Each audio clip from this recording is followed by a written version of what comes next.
प्यारे बच्चों, आज हम पढ़ने वाले हैं इस 9th क्लास में साइंस का चैप्टर फिजिक्स मोशन में हम पढ़ेंगे स्केलर एंड वेक्टर क्वांटिटीज। बच्चों, आपने जो फिजिक्स पढ़ी थी, फिजिक्स में आपने बेसिक फिजिक्स में मैंने आपको बताया था physical quantities, those quantities are used in physics is called physical quantities is divided by two parts, fundamental and derived. तो या ऐसे physical quantity division based on direction in two types, scalar quantities and vector quantities. Scalar quantities क्या होती है प्यारे बच्चों? Scalar quantities those quantities those scalar quantities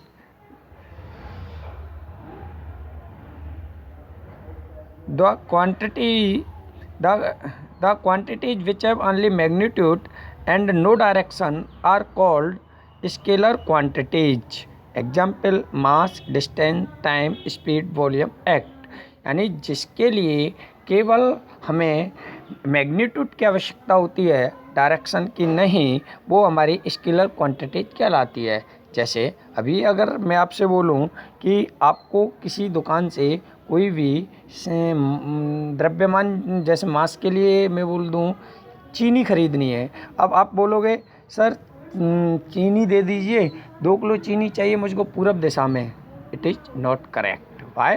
क्योंकि mass is a scalar quantity. तो स्केलर क्वांटिटी के लिए क्या है? मैग्नीट्यूड। 2 किलो चीनी पर्याप्त है कहना। तो इसलिए ऐसी क्वांटिटी जिनके लिए सिर्फ मैग्नीट्यूड नीड होता है, डायरेक्शन नहीं, स्केलर क्वांटिटीज कहलाती हैं। Vector quantities, the quantities which have direction as well as magnitude are called vector quantities. अब वेक्टर क्वांटिटीज क्या होती हैं? जिनके लिए प्यारे बच्चों हमें magnitude as well as direction, यानी डायरेक्शन के साथ मैग्नीट्यूड की आवश्यकता होती है, उसको हम बोलते हैं वेक्टर क्वांटिटीज। अब जैसे मैंने बोला कि मथुरा से आगरा के बीच, मथुरा टू आगरा डिस्टेंस बताइए, distance between Mathura to Agra.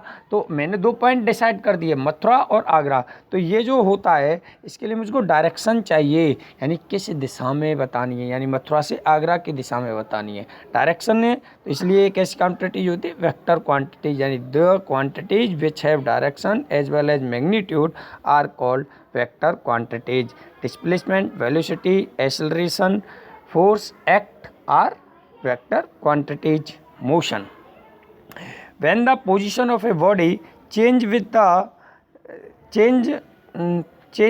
time with respect to fixed point,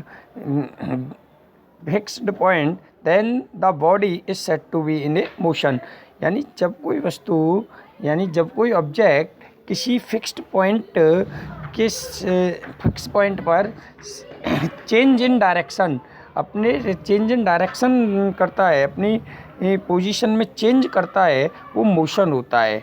and a body does not change with respect to time, the body is said to be rest, वो रेस्ट होता है। जैसे moving a car in a road is called motion and stop a car in a road is called rest. ठीक है? Rest and motion are relative to each other.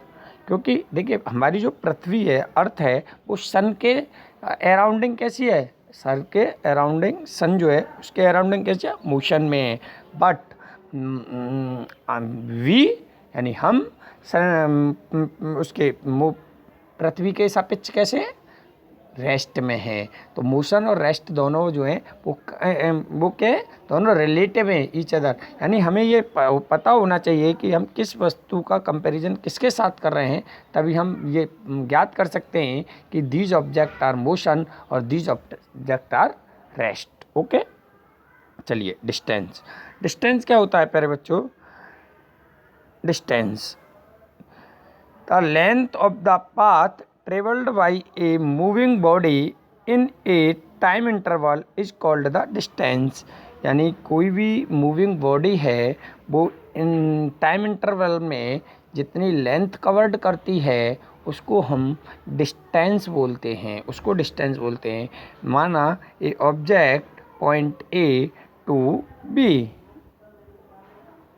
तो distance between A B, distance between A to B A B, यानी कोई आप अगर एक ए point से चलना प्रारंभ करते हैं और बी पॉइंट पर पहुंच जाते हैं तो आपने डिस्टेंस कितनी तय की है, ए बी तय की है। मैंने एग्जाम्पल है, एग्जाम्पल के थ्रू समझेंगे। A man first goes from point A to point B, then he goes from point B to point C in figure, then the distance travelled by A B plus B C. Okay, distance is a scalar quantity, it only क्या है, इसके लिए क्या है, magnitude है, direction की आवश्यकता नहीं होती। It unit is metre and it's denoted by S. तो ये एस फ्रॉम फिगर, मैंने फिगर के द्वारा इसके के लिए A to B 4 kilometre, B to C A to B जो 4 किलोमीटर है और बी टू सी 3 किलोमीटर है, तो मैंने टोटल जो है वो 7 किलोमीटर डिस्टेंस हो गई। Okay, displacement, the minimum distance between the final and initial point position of a moving body is called displacement. The minimum distance between final and initial point, यानी अभी जो मैं बता रहा था कि ये ए टू बी चलता है, तो मिनिमम डिस्टेंस ए से बी पर पहुंचने में इसकी जो मिनिमम डिस्टेंस होगी वो डिस्प्लेसमेंट होगी। Minimum distance between the final and initial position of a moving body is called displacement. मान लो अभी मैं ए से बी और बी से सी चलता हूँ, यहाँ ए है, ये बी है और ये सी है, मैं ए से बी, बी से सी चलता हूँ, तो डिस्प्लेसमेंट क्या होगा, ए सी होगा। क्यों? क्योंकि मिनिमम डिस्टेंस क्या है, ए सी है। ए से बी, बी से सी जा रहा हूँ। आप अपने घर से जाते हैं और अपने घर वापस आ जाते हैं अपने, तो आपका डिस्प्लेसमेंट कितना होगा, शून्य होगा। अपना डिस्प्लेसमेंट कितना होगा, शून्य होगा। एक सर्किल पर अगर मैं डिस्प्लेसमेंट फाइंड करूँ, ऐसे एक सर्किल है और मैं इस पॉइंट पे चलना प्रारंभ करता हूँ ए से और मैं वापस ए पे आता हूँ, तो मेरा डिस्प्लेसमेंट क्या होगा, 0 होगा। यानी minimum distance between the final and initial point is called displacement. Okay, from figure, मैंने फिगर के द्वारा इसको समझाने का प्रयास किया है। अब difference between distance and displacement क्या है, देखिए ये कह रहा है the length of the part travelling a moving body is called distance and okay the minimum distance between the final and initial position of a moving body is called displacement. यानी दोनों की जो डेफिनेशंस है वो एक हो गया। It is magnitude only, इसके डिस्टेंस कैसी है, स्केलर है, इसलिए इसके लिए मैग्नीट्यूड चाहिए। It is magnitude and direction, यानी हम फाइनल और इनिशियल पॉइंट तभी तो फाइंड कर सकते हैं जब हमारे पास उसकी डायरेक्शन हो, तब अभी तो करेंगे, अन्यथा हम उसकी डायरेक्शन फाइंड नहीं कर पाएंगे। ओके, एक ये हो गया।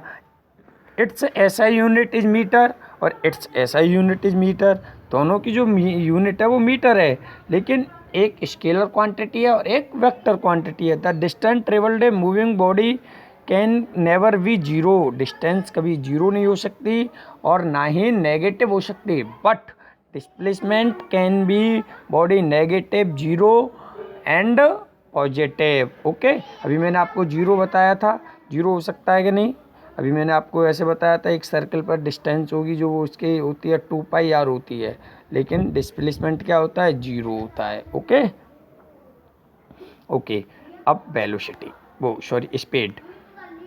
The distance travel by a moving body in unit time interval is called the speed of the body. It is usually denoted by v, यानी जो स्पीड होती है वो यूनिट टाइम इंटरवल में travelled by distance, unit time interval में जो distance travelled होती है वो क्या कहलाती है, मेरी स्पीड कहलाती है। It denoted by v equal to del S upon del T. It is SI unit is metre per second, it SI unit is metre per second.